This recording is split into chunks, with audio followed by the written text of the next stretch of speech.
नमस्कार, मैं हूं परिवेशवाद सैन और आप देख रहे हैं लोकतंत्र। लोकतंत्र में आज हम बात करेंगे सीएए की। जिस सीएए को देश के राष्ट्रपति की मुहर लगाई गई, जिस सीएए को संसद ने पास किया, उसके बाद कानून बना। संविधान के हर शर्त का पालन करते हुए सीएए कानून को लागू कर दिया गया। लेकिन मानवाधिकार की दुहाई देने वाले पेट में दर्द हो रहा है। ये नहीं कि मानवाधिकार की दुहाई सिर्फ भारत में दिया जाता है, यूएन एनएचआरसी भी सीए को लेकर के परेशान में है। भारत के अंदरूनी मामले में टांग अड़ाने वाला यूएनए एनएचआरसी अब सीए पर सवाल उठाते हुए सुप्रीम कोर्ट में याचिका दाखिल की। लेकिन भारत ने साफ कह दिया कि हमारे अंदरूनी मामले में दखलंदाजी बर्दाश्त नहीं होगी। विदेश मंत्रालय ने कहा कि भारत की संप्रभुता से जुड़े किसी भी मामले में विदेशी पक्ष को दखल देने का कोई हक नहीं है। विदेश मंत्रालय ने करारा ऐतराज जताते हुए कहा कि भारत लोकतांत्रिक देश है, यहां कानून का राज है, हमें हमारी स्वतंत्र न्यायपालिका में पूरा विश्वास है। भारत ने सीए के खिलाफ प्रदर्शन में शामिल होने वाले 5 विदेशी नागरिकों से देश छोड़ने को कहा गया है। इमिग्रेशन ब्यूरो के मुताबिक ऐसा करके इन्होंने वीजा नियमों का उल्लंघन किया है। अब सवाल होता है, यूएनएचआरसी भारत के अंदरूनी मामले में क्यों दखल दे रहा है? भारत के संसद द्वारा बनाए गए कानून से उसका क्या लेना देना है? इस पर बात करेंगे, मेहमानों के जरिए समझेंगे। लेकिन सबसे पहले एक खास रिपोर्ट। संयुक्त राष्ट्र मानवाधिकार उच्चायुक्त कार्यालय ने संशोधित नागरिकता कानून यानी कि उच्चतम न्यायालय में हस्तक्षेप याचिका दायर की है और जिनेवा में भारत के स्थायी दूतावास को इसकी जानकारी दी है। विदेश मंत्रालय ने ये जानकारी दी है। मंत्रालय ने कहा है कि सीएए भारत का आंतरिक मामला है और ये कानून बनाने वाली भारतीय संसद के संप्रभुता के अधिकार से संबंधित है। अपने आवेदन में यूएनएचआरसी ने कहा है कि अंतर्राष्ट्रीय मानवाधिकार संस्था सीएए की आलोचना करती है। सीएए मुस्लिम प्रवासियों को जोखिम में डालता है। सीएए के औचित्य और निष्पक्षता पर सवाल उठते हैं। कानून के तहत सभी को समानता दिए जाने की कसौटी पर भी सीएए एक बड़ा सवाल है। यूएनएचआरसी द्वारा दाखिल 12 पन्ने के आवेदन में कहा गया है कि सीएए भारत के व्यापक मानवाधिकार दायित्वों और अंतर्राष्ट्रीय के वचनों के प्रति प्रतिबद्धता पर सवाल उठाता है। उधर विदेश मंत्रालय के प्रवक्ता रवीश कुमार ने कहा कि जिनेवा में हमारे स्थायी दूतावास को संयुक्त राष्ट्र मानवाधिकार प्रमुख मिशेल बैचलेट ने सूचित किया कि उनके कार्यालय ने सीएए 2019 के संबंध में भारत के उच्चतम न्यायालय में हस्तक्षेप याचिका दाखिल की है। उन्होंने कहा कि हमारा स्पष्ट रूप से ये मानना है कि भारत की संप्रभुता से जुड़े मुद्दों पर किसी विदेशी पक्ष का कोई अधिकार नहीं बनता है। कुमार ने कहा कि भारत का रुख स्पष्ट है कि सीएए संवैधानिक रूप से वैध है और संवैधानिक मूल्यों का अनुपालन करता है। उन्होंने कहा कि ये भारत के विभाजन की त्रासदी से सामने आए मानवाधिकारों के मुद्दों के संबंध में हमारी तरफ से बहुत पहले जताई गई राष्ट्रीय प्रतिबद्धता को दर्शाता है। कुमार ने कहा, भारत लोकतांत्रिक देश है जो विधि के शासन से चलता है। हम सभी हमारी स्वतंत्र न्यायपालिका का बहुत सम्मान करते हैं और उसमें पूरा भरोसा रखते हैं। हमें भरोसा है कि हमारी मजबूत और कानूनी दृष्टि से टिकने वाली स्थिति को उच्चतम न्यायालय में जीत मिलेगी। वहीं दूसरी ओर भारत ने मंगलवार को ईरान के राजदूत अली चेगेनी को तलब किया और दिल्ली हिंसा के बारे में ईरान के विदेश मंत्री जवाद जरीफ द्वारा की गई टिप्पणी का कड़ा विरोध जताया। Bureau report.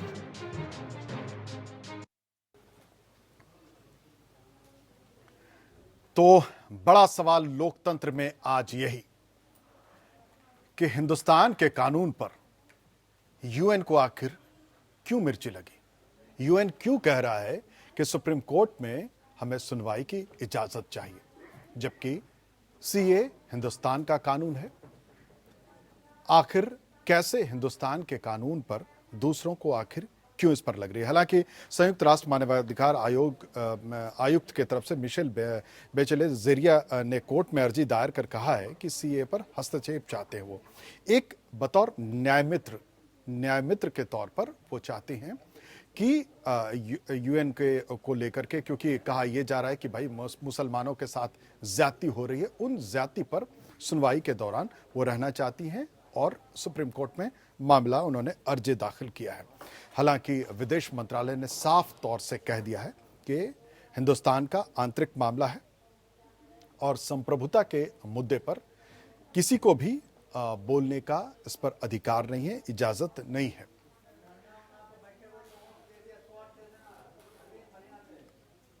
तो सवाल यही है। लेकिन इसी बीच में दिल्ली की हिंसा को लेकर के, क्योंकि सीए को लेकर के ही दिल्ली में भी हिंसा भड़की थी और इस पर ईरान के विदेश मंत्री जावेद जरीफ साहब ने भी इस पर अवांछित टिप्पणी की थी और इस पर भी विदेश मंत्रालय ने कड़ी फटकार लगाई थी ईरान को कि आपको ऐसे मामले में कहीं से बोलने का अधिकार नहीं है। तो मैं जरा सबसे पहले मेहमानों से आपको रूबरू करा दूं।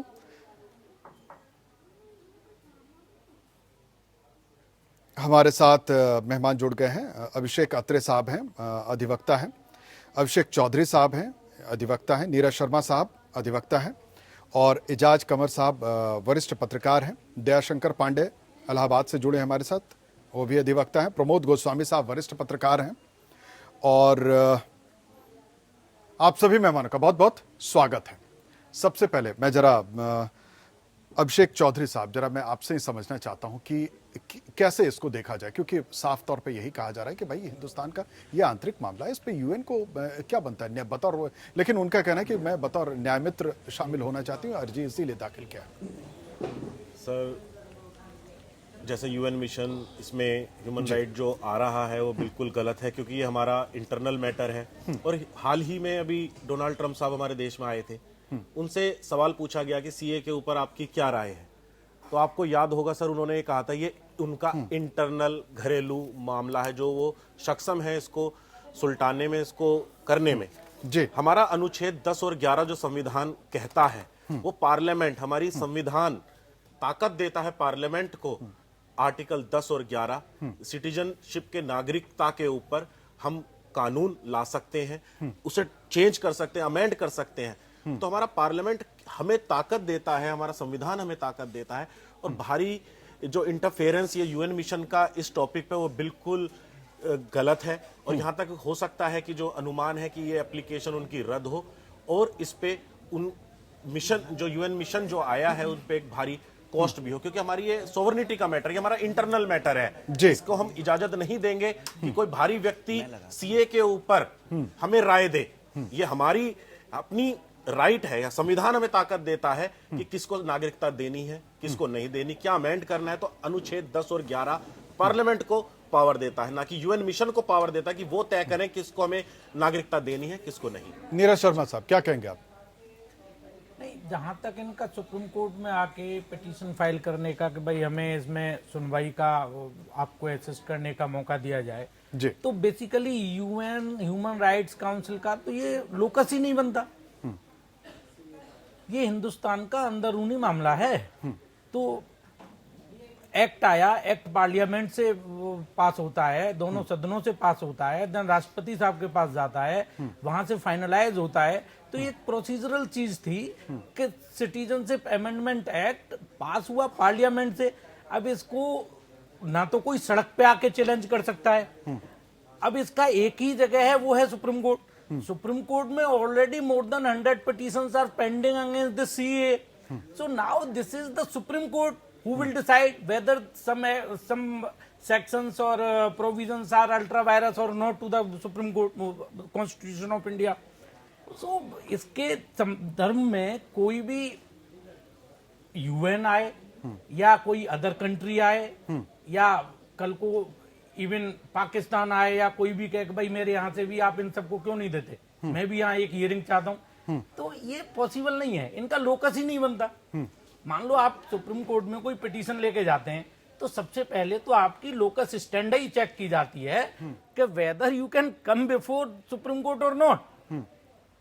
सो उनका लोकस ही नहीं बनता human rights, United Nations human rights commission का, तो वो यहाँ आके ये कहें कि भाई सीए के खिलाफ मुझे इसमें असिस्ट करने का मौका दिया जाए। इसलिए भाई सुप्रीम कोर्ट में क्या हिंदुस्तान के अंदर सॉलिसिटर जनरल नहीं है, क्या अटॉर्नी जनरल नहीं है, क्या अदर लॉ ऑफिसर्स नहीं है जो सरकार की तरफ से हैं? और ये सुप्रीम कोर्ट का राइट है कि वो किसे असिस्ट करने के लिए एमिकस क्यूरी अपॉइंट करता है और किसे नहीं करता है। किसी के कहने और न कहने से सुप्रीम कोर्ट जरूरी नहीं है कि वो उनको एमिकस क्यूरी अपॉइंट करे और न उनका कोई लोकस बनता है ये एप्लीकेशन जाके सुप्रीम कोर्ट में लगाने का। सौरभ बसु साहब, आपको क्या लगता है, क्या ऐसा कोई कानूनन कोई ऐसा प्रावधान है कि बतौर न्याय मित्र बनकर के, एमिकस क्यूरी बनकर के वो सुनवाई में शामिल होना चाहते हैं यूएन?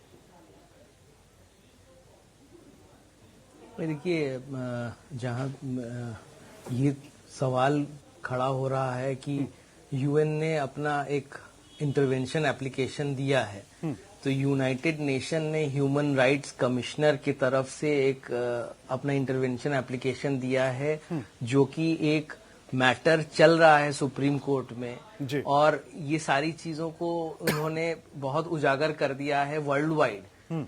अब चीज ये है कि जो सुनवाई होगी कि नहीं होगी वो तो माननीय उच्चतम न्यायालय का प्रेरोगेटिव है, वो चाहे सुनेंगे चाहे नहीं सुनेंगे।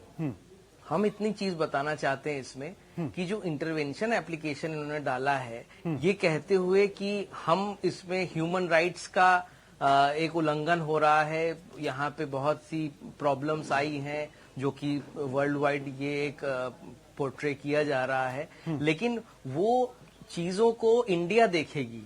इंडिया सीए का जो एक्ट पास कर दिया है, इंडिया के सॉवरेन कंट्री में जो एक चौहद्दी बनी है इंडिया की, जो डिमार्केशन हुआ है 1935 के एक्ट के अनुसार, जो गवर्नमेंट ऑफ इंडिया एक्ट 1935 का था, उसमें जो इंडिया का जो डिमार्केशन है उसके तहत इंडिया में जहां भी जो भी चीजें हुई है उसके तहत आर्टिकल 5 से लेके आर्टिकल 10 तक 11 तक जो सिटीजनशिप देने की बात की गई है, कैसे करके माइग्रेशन हो रहा है, कहां से माइग्रेशन में आप आ रही, ये सारी चीजें इंडिया की सॉवरेन पावर है। इंडिया जो करेगी, इंडिया को अपना पार्लियामेंट, अपने पार्लियामेंट के तहत उन्होंने ये एक्ट बनाया है, उसका विरोध इंडिया में हो रहा है, इंडिया विरोध कर रहा है, उसमें किसी दूसरे कंट्री का हस्तक्षेप करने का कोई अधिकार तो बनता नहीं है जी। अगर सुप्रीम कोर्ट ने ये पॉइंट पे इंटरवेंशन एप्लीकेशन, ये सुप्रीम कोर्ट उस समय देखेगी क्या ये intervention application on the basis of human rights commission ये एंटरटेन किया जा सकता है कि नहीं। लेकिन बात यह है कि एक एप्लीकेशन तो फाइल हो गया है, एक एप्लीकेशन इंटरनेशनल लेवल में आप लेके चले गए, आप खारिज भी अगर करते हैं तो उसके सारे पॉइंट्स तो उसमें आ गए हैं, तो अब ये सारी चीजें देखनी पड़ेंगी। और कोर्ट एंटरटेन करती है नहीं करती है, लेकिन उसके जो सब्जेक्ट मैटर है that has been brought before the honourable supreme court, ये चीज देखने का तो राइट सुप्रीम कोर्ट को है। सुप्रीम कोर्ट सारी चीजों को देखते हुए अपना इंटरवेंशन एप्लीकेशन अलाउ होती है कि नहीं होती है, that is the total prerogative of the honourable supreme court. लेकिन वो चीजों को, सारी चीजें सामने आ जाती हैं उनकी, ह्यूमन राइट्स में क्या वो बताना चाहते हैं, किस तरीके का ये एक सिनेरियो बन रहा है और आप किस हद तक इसको ले जा रहे हैं, तो वो सारी चीजें देखने के बाद ही पता लग पाएगा कि ये इंटरवेंशन एप्लीकेशन का क्या हश्र होता है जब सुनवाई होगी बाद में। दयाशंकर पांडे साहब लखनऊ से हैं हमारे साथ। पांडे साहब, क्या लगता है, आपका नजरिया क्या कहता है इस पर? देखिए, पहले तो इनका लोकस देखा जाएगा कि क्या इनका लोकस है सुप्रीम कोर्ट में इंटरवेंशन एप्लीकेशन फाइल करने की, सबसे पहले सुप्रीम कोर्ट देखेगा। और जहां तक यूएनए का मामला है, इन्हें तो हमारे इसमें हस्तक्षेप करने का इन्हें अधिकार ही नहीं है। वंस जब हमारे यहाँ सीए पे सुप्रीम कोर्ट में पिटीशन पेंडिंग है और अभी उस पर फैसला आना बाकी है, तो इस तरीके की एप्लीकेशन ना तो इन्हें फाइल करना चाहिए था, और अगर इन्होंने फाइल किया है तो ऑनरेबल सुप्रीम कोर्ट इनकी पिटीशन जो है आउटराइटली रिजेक्ट करेगी निश्चित तौर पर। इन्होंने अपने अधिकार का अतिक्रमण करते हुए एप्लीकेशन फाइल की, किसी भी हमारे देश के आंतरिक मामलों में किसी बाहरी का हस्तक्षेप करने की कतई कहीं आवश्यकता नहीं है, और इन्होंने अपने अधिकार क्षेत्र का अतिक्रमण किया। अभिषेक अत्रे साहब, आप क्या कहते हैं? जी देखिए, जहाँ तक ह्यूमन राइट्स कमीशन की बात है, सबसे पहले तो वो एक फॉरेन बॉडी है जो अगर आर्टिकल 32 में ये सीए को चैलेंज कर रहे हैं तो सारी की सारी पिटीशंस जो हैं सिर्फ और सिर्फ आर्टिकल 14 पे चैलेंज हो रही है। जी, article 14 gives right to persons, any persons, equality, it's equality before law. लेकिन वहाँ भी 15-16 पे तो ये चैलेंज कर ही नहीं सकते जहाँ इक्वालिटी ऑफ अमंग रिलीजन और सेक्स क्रीड की बात होती है। वो that right is available only for citizens. The persons who are not citizens they cannot claim equality under article 15 and 16. Only under article 14 on the ground of equality you can challenge it. But that remedy is also available only to any person. Person may be a citizen, may not be a citizen of India, but at least he must be a resident of India. They are a foreign body, Human Rights Commission, and India is a sovereign state. जी, India is a free country. Who are they to interfere in our internal matters? They have no locus to file any intervention application. The Human Rights Commission, UN Human Rights Commission, they come in way everywhere when government want to do something. This is something ridiculous that they are interfering in our internal matters. ठीक है, Our ठीक। country is, our government is here, Supreme Court is here. But UN, I don't think their application is maintainable. It should be rejected outrightly. ठीक है sir, मैं आऊंगा अभिषेक जी, आपके पास आता हूं। जरा मैं जर्नलिस्टिक एक्सपोजर से जरा इसे समझने की कोशिश करूं। हमारे साथ सुनील कौशिक साहब भी जुड़ गए। बहुत बहुत स्वागत है कौशिक साहब आपका। एजाज कमर साहब, क्या नजरिया है आपका इस पर? देखिए पंडित जी, हम सब लोग ये कहते हैं, मानते भी हैं कि व्यक्ति से बड़ा संगठन और संगठन से बड़ी विचारधारा और राष्ट्र सर्वोपरि है। ये हमारी लाइन होती है। लेकिन सत्ता प्राप्ति के लिए जो बौद्धिक कुटिलता के चलते आज ये दिन आने लगा कि हमें ये सब सुनने को मिला। इसका छोटा सा जवाब होता है, हम एक शब्द ये कहते हैं कि हमारे आंतरिक मामलों में कोई हस्तक्षेप नहीं कर सकता। ये तो सबको पता है। मैं सारी वैधानिक स्थिति और सारी चर्चा करें तो फिर राजनीतिक हलकों में इतनी घबराहट, तिलमिलाहट क्यों है? क्योंकि हम ये जानते हैं कि इसका एक बहुत बड़ा, एक वास्ट इसका इफेक्ट होता है, उसका बहुत बड़ा नुकसान होता है। हम अंतर्राष्ट्रीय बरादरी में मैं इसी लाइन लेंथ को सुनना चाह रहा था। जी। एक मैं आपको छोटी सा उदाहरण दूंगा। एक राना सनाउल्लाह पाकिस्तान के सांसद हैं, उन्हें नशे में इमरान खान साहब की सरकार ने पकड़ लिया आरोप लगा के। उनकी पत्नी तुरंत से गुराश में मामला उठा दिया। हम जानते हैं कि हमने भी बांग्लादेश में सेना भेजी थी मुक्ति वाहिनी के लिए, हमने दूसरे के मामले में दखलंदाजी करी, हमने श्रीलंका में शांति सेना भेजी। तो ये हम इसका जो पॉलिटिकल इफेक्ट है वो हम जानते हैं। हाँ, लेकिन हमारी भी एक राजनीतिक मर्यादा, फिर वही मैं कहता हूं कि राष्ट्र सर्वोपरि है। अब समय आ गया है कि हम इस चीज को माने कि ऐसा संदेश ना जाए देश से बाहर कि ये दिन देखने को मिले। और अगर फिर भी हम नहीं सोचेंगे तो हम जानते हैं क्या परिणाम भुगतने पड़ेंगे। अभी तो शुरुआत है, आगे आगे देखिए मतलब होता है क्या। आपको लग रहा है कि हिंदुस्तान ने ऐसा किया है तो इसीलिए ऐसा हो रहा है? मतलब आप उसी तस्वीर को साफ करना चाह रहे हैं? देखिए बिल्कुल, देश की विभाजन के बाद सबसे बड़ी समस्या थी दंगा। इससे कोई इनकार नहीं कर सकता। ध्यान रखिएगा, सारे कानूनविद हमारे साथ बैठे हुए हैं। जी। दंगे के ऊपर देखिए, कानून के चलते तो सारे इतने बड़े बड़े अपराधी छूट गए। 4000 सिखों को 84 में कत्ल कर दिया गया। क्या इनको किसने मारा? क्या एक हत्यारे को फांसी हुई? नहीं हुई। ये अब कोई पूछे तो बौद्धिक कुटिलता है। अगर आप बात करेंगे तो संगठन सवाल आप न बातों को गोल गोल बहुत घुमा रहे हैं। आप सीधे तौर पे आप बताइए कमर साहब, आपको आपत्ति किस चीज पर है? देखिए, आप सीधे कह दिए हमारे आंतरिक मामलों में हस्तक्षेप, बात खत्म हो गई, चैप्टर क्लोज हो गया। नहीं, तो फिर ये कहने के बजाय आप बातों को क्यों गोल गोल घुमा रहे हैं? आप कहना क्या चाह रहे हैं? यही लाइन तो आपने क्लियर नहीं किया ना। आप पूरा माहौल बना रहे हैं। आप किस लिए?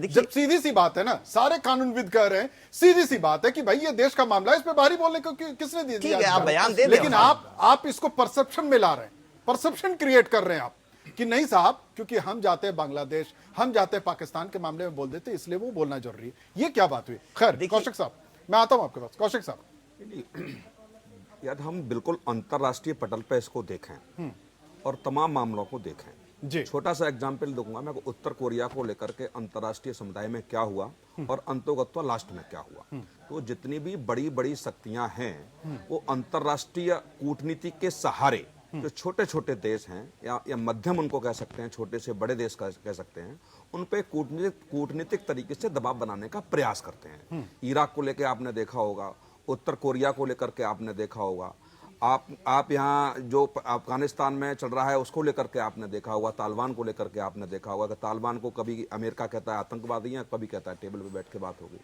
आपने 370 जब उठाया तभी आप अंतर्राष्ट्रीय स्तर की तमाम संस्थाओं में ये मुद्दा गया।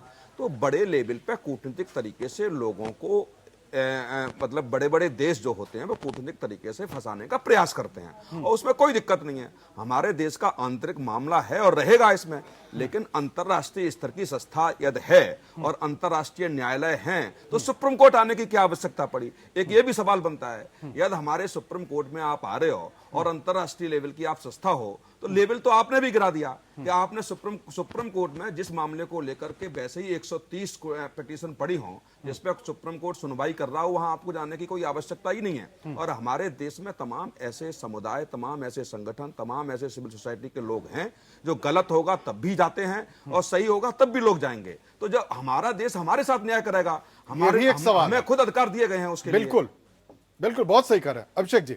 जी सर, ये पूरा मुद्दा अगर हम देखें जो यूएन मिशन आया है supreme court, sir UN mission को अगर हम देखा जाए तो उसको 193 देश देखने चाहिए। क्या सीए का मुद्दा सर्वोपरि सबसे टॉप पे इस समय है कि यूएन मिशन अपने सारे काम काज को छोड़कर सीधा एक क्यूरी एप्लीकेशन सुप्रीम कोर्ट ये में सवाल डालता है? इसलिए हो रहा है क्योंकि सीए को लेकर के देश में जो चल रहा है ना, कई सारे सवाल उड़ रहे हैं, कई सारी तस्वीरें सामने आती हुई दिखती है। ये वो तस्वीरें हैं जो सवाल खड़ा करती है, क्वेश्चन मार्क करती है, इसीलिए बोलना। मैं यहाँ पर जो पिटीशन की ग्रेविटी है उसी पे बात कर रहा हूँ जी, कि 193 देश को जो कवर अप कर रहा है जो यूएन मिशन, तो क्या सारे मुद्दे जो भुखमरी, कोरोना वायरस और इतनी सारी चीजें हैं जो वो देख सकता है? क्या सीए का मुद्दा ऐसा हो गया कि उसने अपनी सारी सीमाएं लांघ दी? अनप्रेसिडेंटेड, आज तक कभी यूएन मिशन किसी सुप्रीम कोर्ट में जाकर किसी मुद्दे पर उसकी सोवरेनिटी को तोड़ते हुए, यहाँ तो एक तरीके से देखा जाए तो हमारी प्रभुत्व और हमारी सोवरेनिटी को वो चैलेंज कर रहा है कि हम सोवरेन नहीं है। भैया ये हमारा इंटरनल मैटर है, संविधान हमारे पास है, भारत आजाद है, हम खुद डिसाइड कर सकते हैं। सीए के ऊपर अपने सुप्रीम कोर्ट से जो इसमें डिसीजन आएगा हम उसका सम्मान करेंगे, मगर कोई भारी इंटरनेशनल बॉडी आए कि we will be amicus curiae, भैया हमारा इंटरनल मैटर है। डोनाल्ड ट्रंप साहब जो अभी प्रेसिडेंट ऑफ यूनाइटेड स्टेट आए, उन्होंने ही इस पे साफ कह दिया ये इंटरनल मैटर ऑफ इंडिया है। तो यूएन मिशन को उसी से ही कुछ सीख लेना चाहिए था, मगर उन्होंने नहीं सीखा। जी नीरज शर्मा साहब, ब्रेक पर जाने से पहले कुछ कहना चाह रहे थे आप।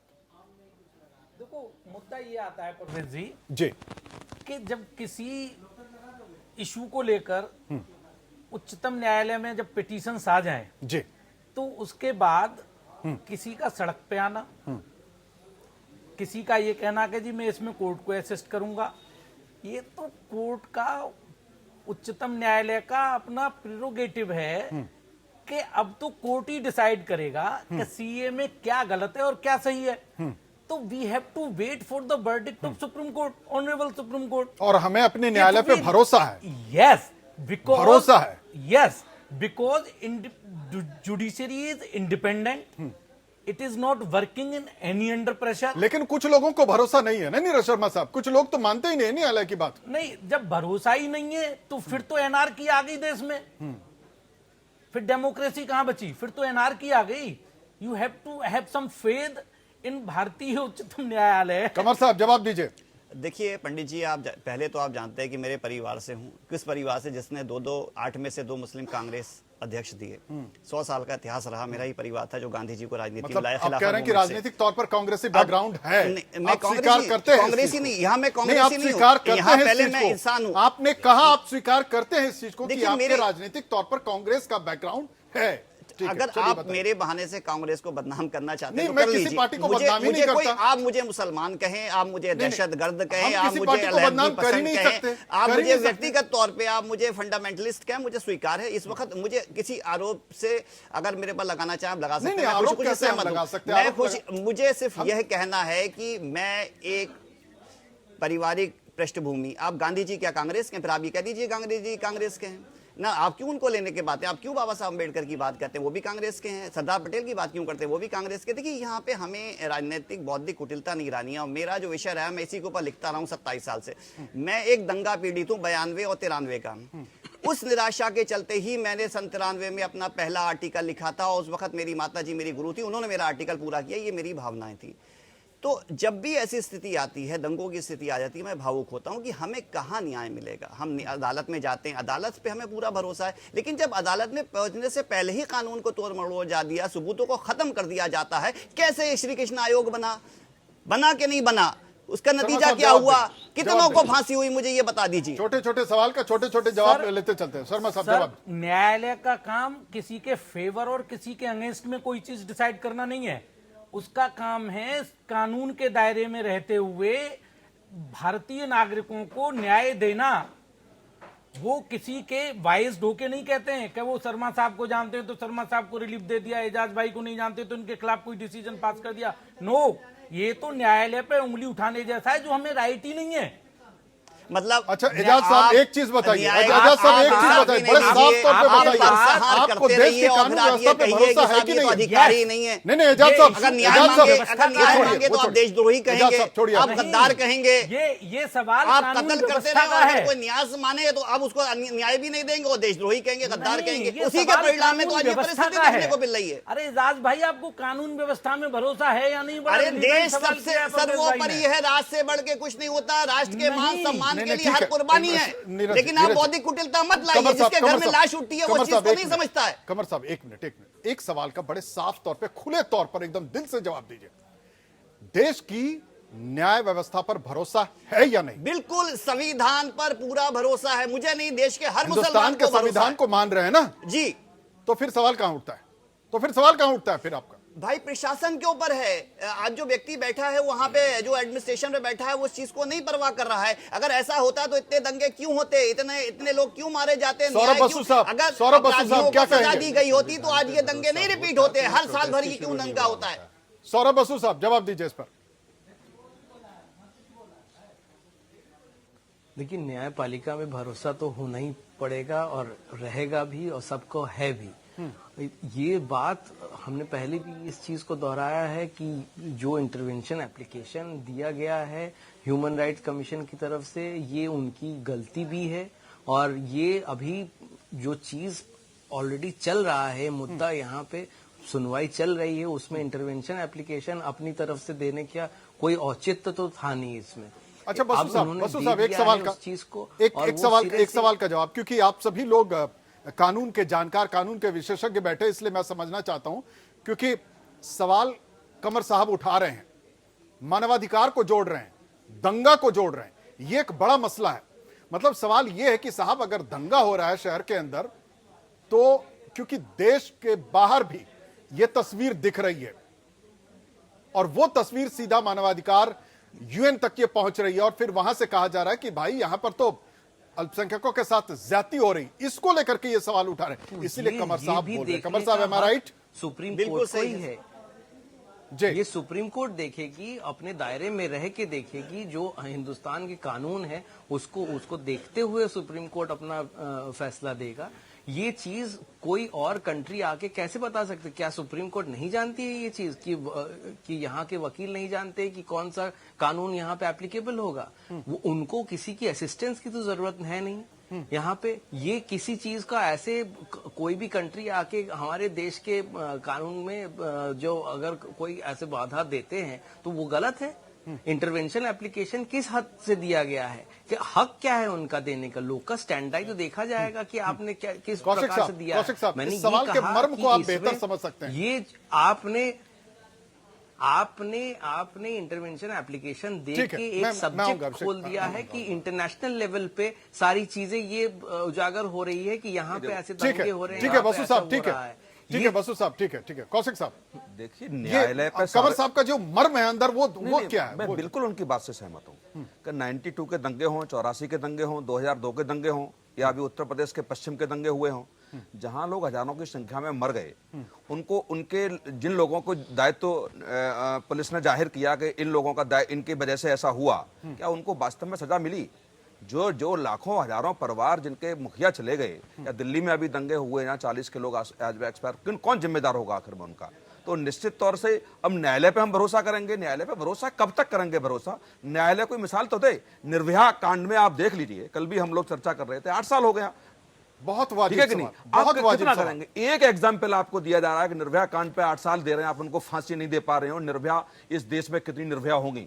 हजारों की संख्या में निर्भया झारखंड के होंगी। एक छोटे सी अदालत, सेशन अदालत, जिला अदालत 28 दिन में फैसला सुनाती है बलात्कार मामले पर। परवेश अधिवक्ता समझते हैं कानून से कैसे खेला जाता है, ठीक है कि नहीं? और वो खेल रहे हैं। वो एपी सिंह साहब से मेरी व्यक्तिगत तौर से बात हुई, हमने कहा मैंने आपको शर्म नहीं आती इस मामले में आप दे रहे हैं? बोले बहुत शर्म आती है, बहुत दुखी हूं मैं, लेकिन देश को दिखाना चाहता हूं मैं, कहीं से तो शुरुआत होगी। यही दरक जाती है भरोसे की दीवार, यही दरकती है भरोसे की दीवार। और मैं बता रहा हूं, एक सुप्रीम कोर्ट के जज साहब से मेरी बात हुई जो रिटायर हो चुके हैं, उन्होंने कहा श्वेत पत्र लेके आए ना सरकार, निर्भया जैसे मैं बता रहा हूं कम से कम 5000 से ऐसे मामले होंगे जो देश में फांसी की सजा मिलने के बाद फांसी नहीं हो पाई।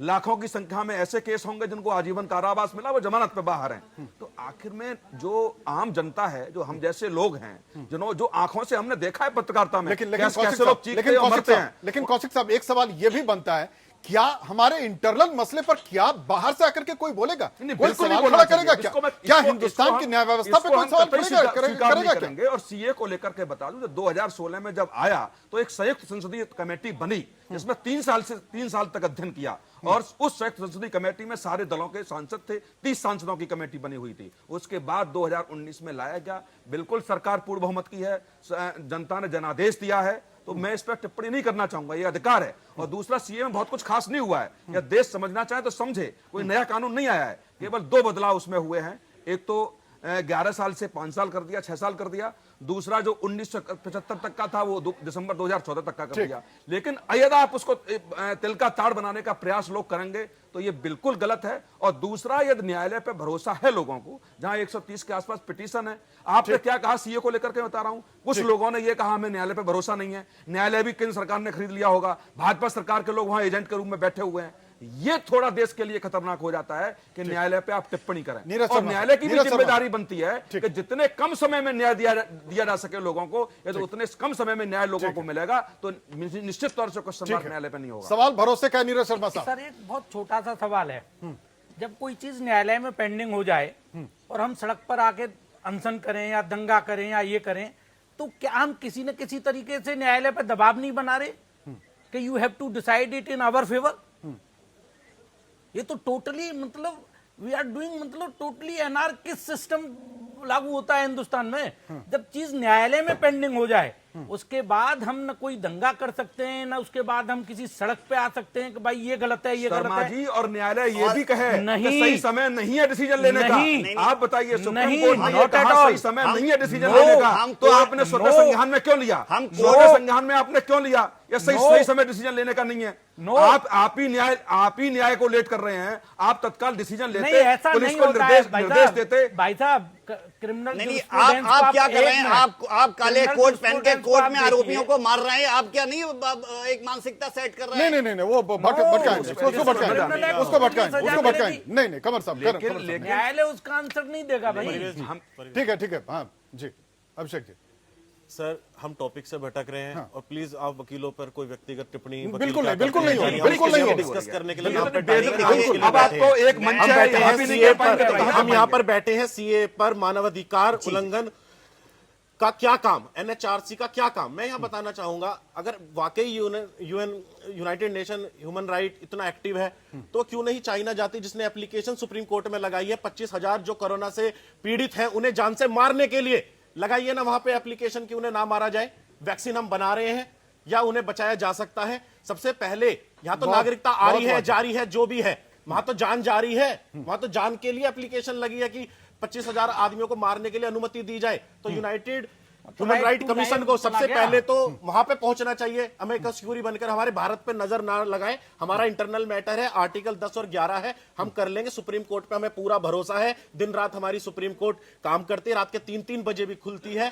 तो हमारी कार्यप्रणाली हमारी सुप्रीम कोर्ट के लिए हम खड़े हैं, और पूरा वो बहुत मेहनत से काम कर रही है, और हम खुद अपना मसला सुलटा लेंगे। कमर साहब, देखिए, मर्यादा और विश्वास में अंतर होता है, जिस तरह राष्ट्रवाद में और फांसीवाद में अंतर होता है। आप मर्यादा के मुद्दे को विश्वास का मुद्दा ना बनाए। अगर मुझे कुछ नाराजगी है तो इसका मतलब ये नहीं है कि मुझे संविधान में विश्वास नहीं है। आप मुझसे व्यक्तिगत सवाल ये ना करें कि मुझे संविधान में विश्वास है कि नहीं है। अगर मुझे संविधान में अगर ये सवाल किया जाएगा तो मैं वो पूरी उन तारों को जोड़ूंगा कि किस तरह से क्या हाल होता है। कोई न्याय मांगने जा रहा है तो उसकी पिटाई शुरू कर दिया अदालत में। क्या ये अन्याय नहीं है? मैं कहां जाऊंगा इन इंसाफ के लिए? मुझे कैसे इंसाफ मिलेगा? कहां तक मैं ये दंगों का बोझ ढोता रहूंगा? कहां तक मैं तकलीफ को उठाता रहूंगा? कहां तक मैं अपनी लाशों की उठाता रहूंगा? मुझे न्याय चाहिए। ये मेरी मातृभूमि है। मां के बाद सबसे ज्यादा अगर किसी की मुझे पहचान देती है तो मेरी मातृभूमि रहती है, और मां मातृभूमि से मैं दूर नहीं जा सकता। ठीक है, मैं इससे कैसे दूर हो सकता हूं? ठीक है कंवर साहब, दयाशंकर पांडे साहब, ये जो कहने का जो मर्म है ना, चाहे कौशिक साहब जो कह रहे हैं या कंवर साहब जो कह रहे हैं,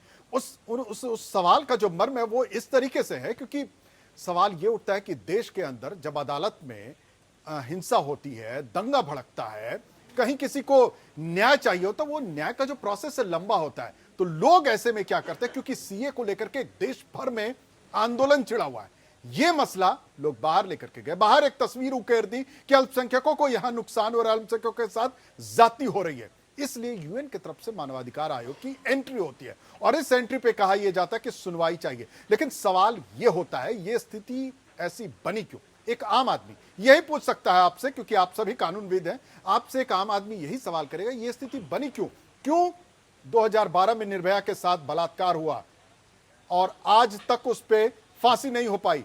झारखंड के एक छोटे से जगह में एक जिला अदालत ने रात भर कोर्ट चलाकर 28 दिन के अंदर फैसला सुना देती है। फिर यहां क्यों नहीं हो सकता है वो? फिर बड़े शहर में, देश की राजधानी में ऐसी व्यवस्था क्यों नहीं हो सकती है? क्यों नहीं लोगों को न्याय व्यवस्था पर से जो भरोसे की जो दीवार है ना, थोड़ी थोड़ी डगमगाती, उसे कैसे बचाया जाए? पांडे साहब, देखिए, मैं आपको बताऊं कि हमारा संविधान केवल एक पुस्तक नहीं है।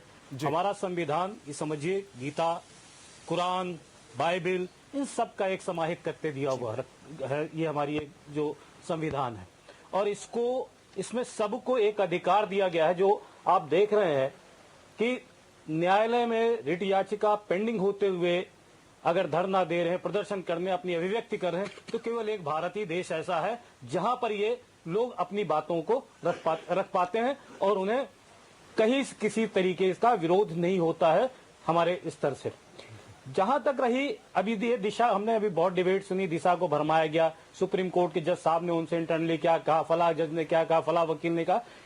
देखिए, इस टॉपिक को हटाने का, दिशा को भ्रमित करने का भी इस डिबेट में प्रयास किया जा रहा है। यहां पर हमारा ये है कि क्या संयुक्त राष्ट्र मानवाधिकार उच्चायुक्त को हमारे सीए के लेकर के जब उच्च न्यायालय में पिटीशन फाइल है, क्या उसे इंटरवीन करने का अधिकार है? भारत की सुप्रीम कोर्ट पर भारत के नागरिक ही नहीं, तमाम और विश्व के जो देश हैं, यहाँ के निर्णयों की प्रशंसा करते हैं। हमारा सुप्रीम कोर्ट की हमारे सुप्रीम कोर्ट के जो जजमेंट्स हैं या हमारे निर्णय हैं, वो कभी भी किसी, हमारा ना तो या पंथ, कोई मजहब, कोई धर्म, जितने भी यहाँ भारतवासी लोग हैं, सब इसको स्वीकार करते हैं और सब उसका सम्मान करते हैं, चाहे अभी अयोध्या इशू का रहा हो। लेकिन बाहरी हस्तक्षेप, जहां तक जो आज हम ये जो आपने एक अच्छा सा डिबेट रखा है कि क्या बाहरी को हमारे सुप्रीम कोर्ट में इंटरवीन करने का अधिकार है, ये एक महत्वपूर्ण जो आपने विषय रखा है और एक सराहनीय विषय रखा, इस पर हम लोग चर्चा करेंगे। ये इधर उधर की जो बातें हो रही, निर्भया कांड, ये कांड, वो कांड, ठीक है, हमारे यहाँ सबको वो तो एक लाइन में डिबेट खत्म हो जाती है कि अधिकार नहीं है, बाहरी लोगों को हस्तक्षेप करने का अधिकार नहीं है, बस खत्म हो गई डिबेट। डिबेट है, लेकिन आप लोग इसको अलग अलग तरीके से इसको नोट करने का प्रयास कर रहे हैं ना। फिर औचित्य है क्या? बताइए। आप इस पे ये तो एक लाइन में खत्म हो जाती है। क्या नहीं, डिबेट खत्म कैसे हो जाती है? आप इसको कंडेम करिए। अब ये कैसे आलोचना कर दी किसी को हमारे देश के आंतरिक मामलों में हस्तक्षेप करने का अधिकार नहीं है, और मैं कानूनी तरीके से कह रहा हूं, तो मैं होशो हवास में ये बोल रहा हूं, किसी भी बाहरी देश संस्था को मेरे देश के आंतरिक मामलों में दखल अंदाजी करने का अधिकार नहीं है। सुन लिया आपने? ये आपका स्टेटमेंट स्वागत योग्य है, ये आपका स्टेटमेंट स्वागत योग्य है, और ये हर देश के हर नागरिक को यही चाहिए कहना।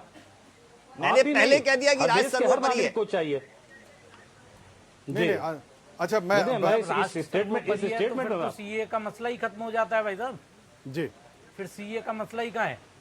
क्योंकि जहां तक सीए का सवाल है, नागरिकता देने का सवाल है, अगर किसी देखिए वैधानिकता पे है, अगर हमारे तो सुप्रीम कोर्ट में सुप्रीम कोर्ट तय करेगा। अगर सुप्रीम कोर्ट नहीं तो अंतर्राष्ट्रीय संस्था है जो कानून उस पर चल, लेकिन जो हमारे यहाँ भी चल रहा भी मैटर सब्जुडिस है, क्या निर्णय देता हमारा सुप्रीम कोर्ट, तो उस पर पहले भरोसा करना चाहिए, उसका इंतजार करना चाहिए। जी नीरज जी कुछ मैं एक छोटी सी बात कहता हूँ भाई साहब, परवेज जी सीए पे, कमर साहब आप भी तशरीफ लाएं, थोड़ा सा ध्यान दें इस पे कि सीए पे जो नागरिकता देने का प्रश्न है वो इंडियंस को तो है नहीं। जो भारतीय नागरिक ऑलरेडी हैं उनके लिए तो सीए में कोई डिफिकल्टी है ही नहीं।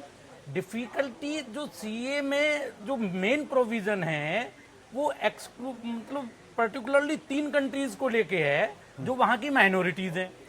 तो जो माइनॉरिटीज हैं basically before 1947 they all are the citizens of India. तो उन्होंने कहा कि भाई इनके साथ कुछ हो रहा है, चाहे जब आप टीवी डिबेट्स में भी देखते हो, न्यूज़पेपर्स में भी देखते हो कि भाई इसे ले गए उसका कन्वर्जन हो गया, उसे ले गए उसका कन्वर्जन हो गया, ये माइनर लड़की थी उससे शादी कर दी, ये कर दिया वो कर दिया। तो जो माइनॉरिटी मीन्स जहाँ कोई डिफिकल्टी है जिन लोगों को वहाँ जीने में, उनके लिए भारतीय पार्लियामेंट ने एक एक्ट पास किया कि भाई वहाँ की माइनॉरिटी हिंदूज हैं, सिख हैं, ईसाई हैं, पारसीज हैं। ऐसा नहीं है कि सिर्फ हिंदू सनातनीज के लिए है या हिंदूज के लिए, वो तो सिख, पारसी, ईसाई, क्रिश्चियंस किसी के भी लिए है। तो उसमें जब उनको सिटीजनशिप देने का सवाल है जो वहां से रिफ्यूजीज आएंगे, लेकिन जो यहाँ ऑलरेडी 70 सालों से रह रहे हैं या 100 सालों से रह रहे हैं, इस पे आपत्ति है? तो ठीक है, कोई ठीक है, सवाल वो ही नहीं है, कोई प्रश्न ही नहीं है। मैं सरमारी से बस एक बात कहूंगा, मैं कहूंगा कि जितने भी आज तक भारतीय संसद ने जितने भी नियम बनाए, जो भी नया डेवलप किया, भारत के इतिहास में इतनी बड़ी संख्या में सुप्रीम कोर्ट में नहीं गए। 130 याचिकाएं दाखिल, मतलब 100 से ऊपर याचिकाएं दाखिल हुई हैं यदि किसी मामले को लेकर के, तो ये समझने का प्रयास लोगों को करना पड़ेगा कि कुछ न कुछ लोगों को तो प्रॉब्लम है। और दूसरा, यदि पूरे शरीर में एक उंगली को प्रॉब्लम हो रही है तो दबाव उसकी करनी पड़ेगी। आप ये नहीं कह सकते कि मुट्ठी भर लोग सड़कों पे आ गए हैं तो उनको प्रॉब्लम है। ये बिल्कुल है कि उनको आगजनी नहीं करनी चाहिए थे, उनको ये जरूरी है कि रोड जाम नहीं करने चाहिए थे, लेकिन यदि कुछ लोगों को प्रॉब्लम है तो ये उनका राइट्स बनता है कि वो यदि संसद में रोकने का प्रयास किया, वो नहीं हो पाया, तो सुप्रीम कोर्ट जा रहे हैं और सुप्रीम कोर्ट को उनको इंतजार करना चाहिए था। हो सकता है कुछ लोग जब बड़े बड़े आंदोलन होते हैं तो भड़काने में लोग आ जाते हैं, लेकिन ये कतई नहीं कह सकते आप कि किसी लोगों को कोई प्रॉब्लम नहीं होनी चाहिए। यदि प्रॉब्लम नहीं होती तो 130 याचिकाएं दाखिल नहीं होती और सुप्रीम कोर्ट उनको मंजूरी के लिए यस नहीं कहता। देखिए, मैंने आपके चैनल पे भी कई बार कहा, मैंने खुद लिखा, मेरे परिवार ने लिखा, हम एनआरसी के समर्थक थे, शुरू से समर्थक थे, हमने बहुत पहले लिखा। अब सवाल ये होता है, ये सारे कुतर्क हैं, ये बौद्धिक कुटिलता है कि आप पहले एनआरसी लाना चाहिए था। जब एनआरसी लेके आए, आप करा रहे थे, आपने मुंह की खाई तो सीए लेके आए। अब यहाँ पे आप कुतर्क कर रहे हैं। एक तरफ आप रिजर्वेशन की बात आती है तो कहते हैं जी धर्म के आधार पर रिजर्वेशन नहीं मिलेगा, आरक्षण नहीं हो सकता, धर्म के आधार पर नागरिकता मिलेगी। मतलब आप जब दिल चाहे तोड़ मड़ोड़ के पेश कर सकते हैं। या तो आप ये निर्णय कर ले कि धर्म के आधार पर आरक्षण होगा, धर्म के आधार पर फला काम होगा, फला ये काम होगा, वो काम, या कहते धर्म के आधार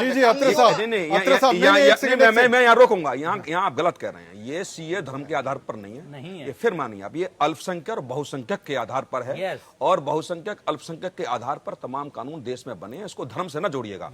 वहां ये नहीं कहा है कि किसी धर्म से संबंधित, तीनों देशों के अल्पसंख्यक, सब शब्द को थोड़ा सा। ठीक है अत्र साहब जी, बोलिए। हाँ जी बोलिए अत्र साहब। हाँ परिवेश जी, देखिए, जो ये धर्म के आधार, धर्म से जोड़ने की बात हो रही है इस नागरिकता कानून को, जो अमेंडमेंट कानून आया है, और दूसरा ये एनएचआरसी ने जो एप्लीकेशन फाइल की है, दोनों में एक सिमिलरिटी देखिए कि इस मुद्दे को इस लेवल तक उठाया गया, प्रोटेस्ट इस लेवल तक किया गया। पटिशन से 130 पटिशन्स आ गई, कोर्ट में थी, सबको पता है कि पटिशन सुप्रीम कोर्ट में पेंडिंग है, सुप्रीम कोर्ट ने नोटिस इशू कर रखे हैं, सुप्रीम कोर्ट सुन रही है। लेकिन सुप्रीम कोर्ट पे अगर इन लोगों को भरोसा होता तो ये प्रोटेस्ट इस लेवल तक ना पहुंचता कि 350 लोग हॉस्पिटल में पड़े और 40-50 लोग मारे जा चुके हैं दिल्ली के अंदर। इस सिचुएशन को देखते हुए एनएचआरसी आई है जी। इसके लिए अपनी जिम्मेदारी तो ये मानेंगे नहीं। एक फ्लो चला हुआ है देश के अंदर कि सरकार कुछ भी करे, सरकार की कोई तारीफ कर दे। अभी पिछले दिनों जस्टिस अरुण मिश्रा ने एक स्टेटमेंट क्या दे दिया प्राइम मिनिस्टर के लिए, हमारी supreme court bar association of India वो अगेंस्ट में आ गई। अरे भाई थे उसके मतलब कहां तक इस विरोध को लेके जाओगे? तुम सड़कों पे उतरे हुए हो।